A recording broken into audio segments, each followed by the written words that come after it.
Bonjour, alors aujourd'hui, normalement, je vais faire une fiche pratique. Je vous avais prévu une fiche pratique, je vais éteindre la télé. Je vous avais prévu une fiche pratique sur la thématique de l'alphabet phonétique international qui, eh bien, au final, sera publiée la semaine prochaine.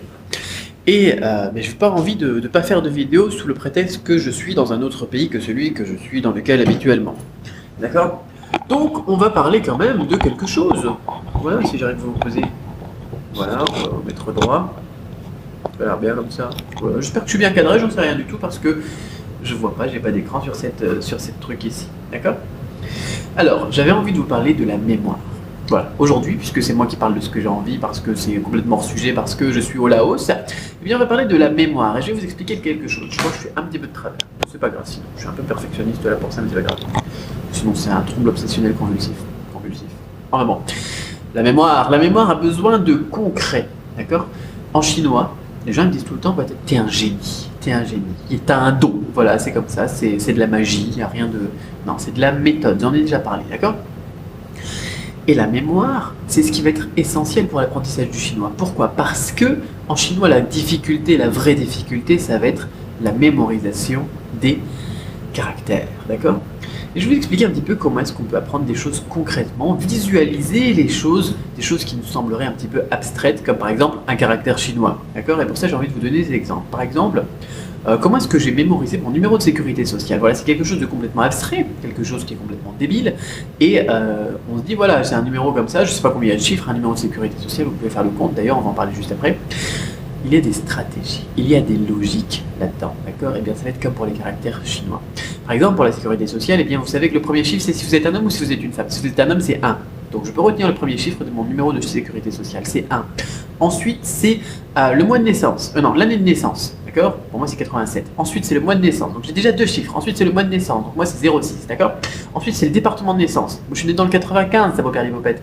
Et ensuite, c'est le numéro de la ville, selon le référencement de l'INSEE ou n'importe quoi. Moi, il suffit de savoir que c'est 313, ok?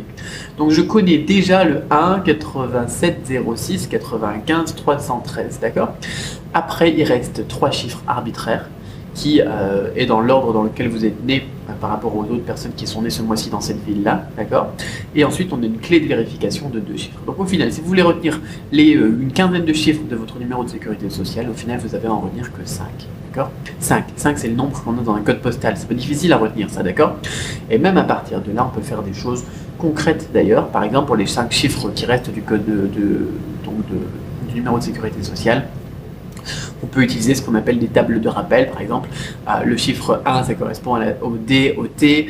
Le 2, ça correspond au N. Le 3, ça correspond au M, n'importe quoi. Et par exemple, si vous avez un chiffre qui s'appelle 32, par exemple, et bien vous cherchez un mot et vous faites une histoire avec. Je vais vous expliquer un petit peu, par exemple, un manoir, d'accord? M-N, 3, 2, manoir. Et vous imaginez, voilà, quelque chose, une histoire qui se passe dans un manoir, et ensuite il va se passer quelque chose d'autre de visuel qui correspondra à un autre chiffre, etc. Moi, je peux retenir des numéros de téléphone comme ça, je peux retenir plein de trucs comme ça. Voilà, il n'y a pas de génie. Il n'y a pas de génie. Voilà, les gens, voilà, tu leur sors ton numéro de sécurité sociale comme ça, et les gens ils vont dire, t'es un génie, c'est merveilleux, c'est fantastique, je pourrais jamais faire ça. Vous pouvez. Eh bien pour les caractères chinois, c'est la même chose. C'est la même chose, ça vaut péripopette. Vous pouvez vous inventer des histoires débiles avec les formes des caractères chinois. Vous pouvez vous inventer des histoires débiles d'ailleurs, comme je sais plus qui est-ce qui avait fait ça, un polyglotte. Je crois qu'il avait fait ça pour les caractères japonais. Mais ça s'applique aussi. Je sais plus, je crois que ça commence par un H, son nom, mais j'ai oublié. Vous voyez, j'ai une mémoire toute pourrie. Quand j'ai pas de méthode, quand j'ai pas envie de retenir quelque chose, j'ai une mémoire naze, d'accord? Mais quand on utilise des stratégies, une méthode, des techniques, des astuces, au final, c'est la même chose, quoi.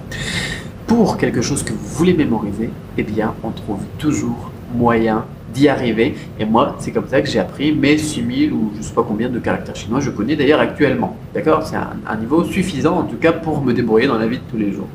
Voilà, donc j'avais pris des notes, en fait, pour faire cette vidéo, mais je ne les ai pas regardées. Donc, je vais regarder si j'ai rien oublié.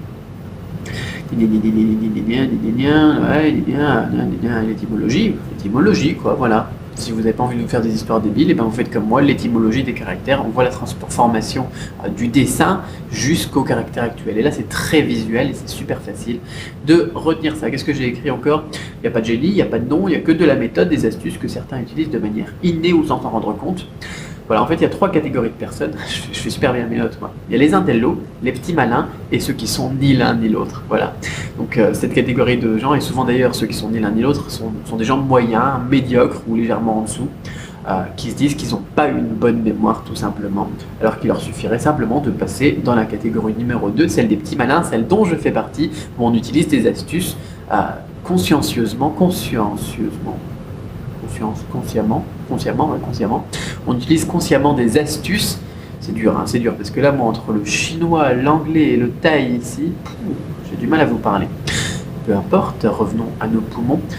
Vous pouvez utiliser donc consciemment bien, des astuces, ou bien alors vous pouvez être un génie. Au final, les génies, c'est les gens qui utilisent des astuces sans s'en rendre compte, qui font ça de manière innée. Mais ils utilisent exactement les mêmes astuces que vous et moi, enfin que moi et vous après avoir regardé cette vidéo. Voilà. Voilà, vous pouvez aller apprendre votre numéro de sécu sur ce. Voilà, c'est tout. Je pense que j'ai rien d'autre à dire. Ah si, laissez un petit pouce bleu si cette vidéo vous a plu.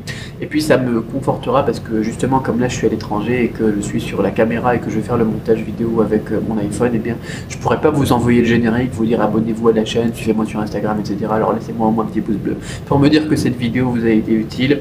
Comme ça, voilà, partagez ça à vos amis, voilà. Partagez ça, laissez des pouces bleus en fait. Comme ça, on va faire une communauté de petits malins. On appellera ça la communauté des petits malins. Voilà, à plus.